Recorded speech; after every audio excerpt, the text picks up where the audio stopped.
Hi everyone, this is Aaron for Zollotech, and today we're going to start a quick series on user tips for those who have iPhones or are waiting for their upcoming Verizon iPhone.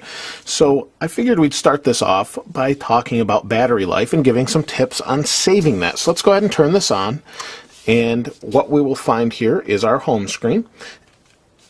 And the first thing we're going to talk about is minimizing the use of location services. Now, location services take a lot of battery power because they're using a GPS antenna to calculate your position. So we'll go under settings. So those of you that didn't see that, here's your settings icon. It may be in a different place. We tap that and it opens. And we go under general for our location services. Location services is right here, and currently it's on. It can be set individually for each app that uses location services, such as Facebook. You can see GPS Drive is a GPS application. We've got some camera data for if it wants to geotag you. You can shut this off individually or off as a whole. We just tap, and it will ask you if you want to turn it off. I don't in this case, and it will stay on. The next thing that you may want to check for saving battery life is push notifications. Push notifications are notifications from applications that can actually send you a notification when there's an update. So if we go here at the top, you'll see notifications and they're on. We can tap on this, and again, we can control them individually. We can shut them off altogether, or we can control them in each app. So in this case, I use notifications on Twitter, so when someone direct messages me on Twitter, it actually sends a pop-up to the screen and tells me the message, and then if I want, I can go into the application and grab that message and read it. I can shut these things off individually, sounds, alerts, and badges, or all of them at once. So that will save you some battery life for sure. I have them off on these different applications for that reason. It does save me battery life. The next thing you're going to look at is the data options, which is basically fetching new data constantly or less often, and that is done via your mail, contacts, and calendars.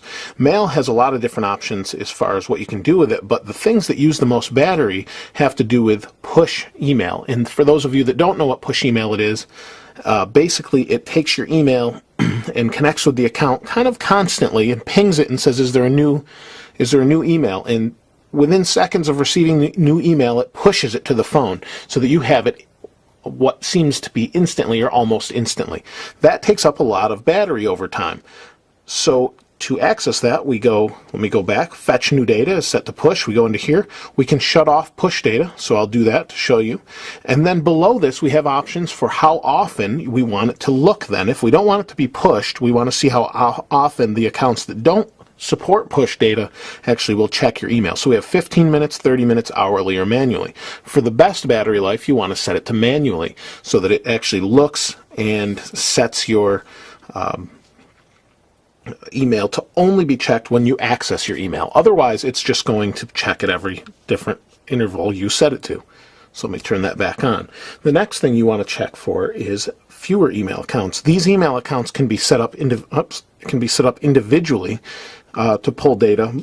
And let's go under the Mobile Me account, which actually has Find My iPhone. Find My iPhone actually will use the location services to locate your iPhone using Mobile Me. If you go to me.com and have an account, you can pinpoint where your iPhone is and send a message to it, and you can actually remote wipe it if you lose it. So it's a pretty handy thing, and this controls that. So I have mine set to on, so if I ever did lose it or someone stole it, I'd be able to wipe it and know right where it is. We also have separate options for mail, contacts, calendars, bookmarks, and notes, and each one of these takes more battery and time to sync, so you're going to want to take that into account when you're using this. Let's go back here. And the next thing we want to check out is the use of third-party applications.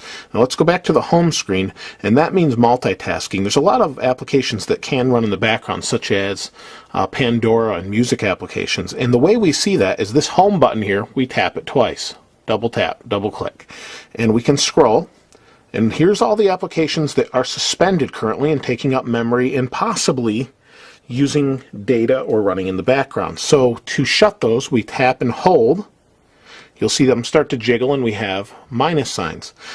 We can tap, we can tap the minus sign to close each one of these applications, therefore saving us more battery and actually freeing up some memory and sometimes speeding up the phone when it starts to bog down.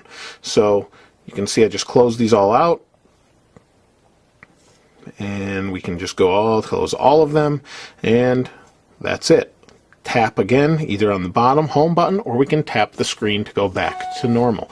And as you can see, I just received an email, so that gives you an idea of how often it checked. It says I've got an email, and we'll go into those things on a different video.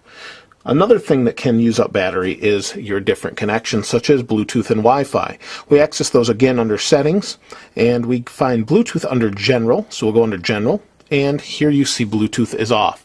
If I'm not using Bluetooth with either a headset or a car wireless adapter or whatever, we can shut it off. We just tap on this, and we have an on-off option. It's turning on, shutting off, and that's it. We can also do the same thing to save battery by shutting off Wi-Fi. Now Wi-Fi, strangely, isn't under General, it's actually under Wi-Fi up here, where there's all these networks, and we just turn that off the same way, and we shut off our Wi-Fi antenna. Now if you're going to be pulling a lot of data, you actually want Wi-Fi on if you have it available, as it seems to take a little bit less power over time than how 3G connection does. So keep that in mind. There's only a couple more things for this. If you want ultimate savings, you can put it in airplane mode, thus shutting off all of the wireless antennas. We do that by just tapping on it or sliding it. You can see the little airplane applies itself or puts itself in the upper left, and all your antennas are off. You won't get use any data or anything. You'll be able to use it as an iPod and use all the applications, but you won't be able to have a connection. Let me turn that back on. One of the last things is the brightness. Here we have a brightness setting. To light your screen takes more battery. The brighter it is, the more battery it's going to take over time.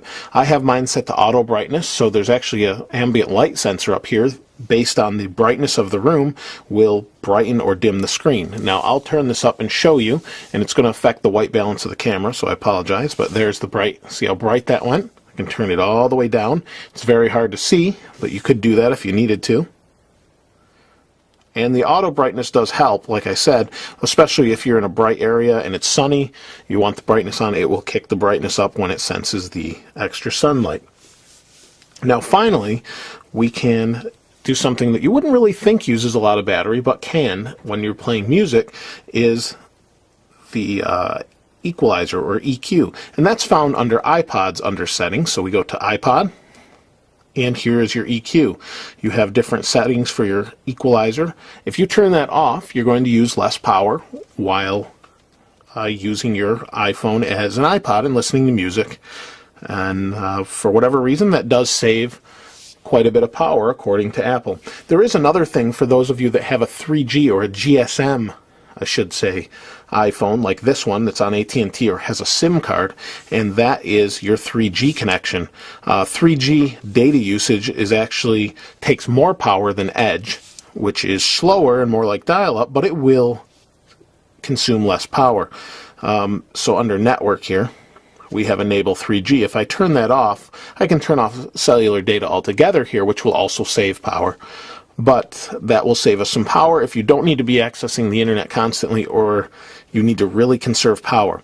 Finally, if you really are having a hard time finding the battery to last on your iPhone, there are plenty of external battery options that plug in right to this port here and charge your phone on the go and provide basically a whole nother battery to this. I find this phone to have fantastic battery life compared to most smartphones, and really can get well through a day with it. And don't be surprised if the first day you don't get great battery life. It usually takes a day or so for the battery to charge and discharge, and then it really seems to improve suddenly in just about every phone I've tested.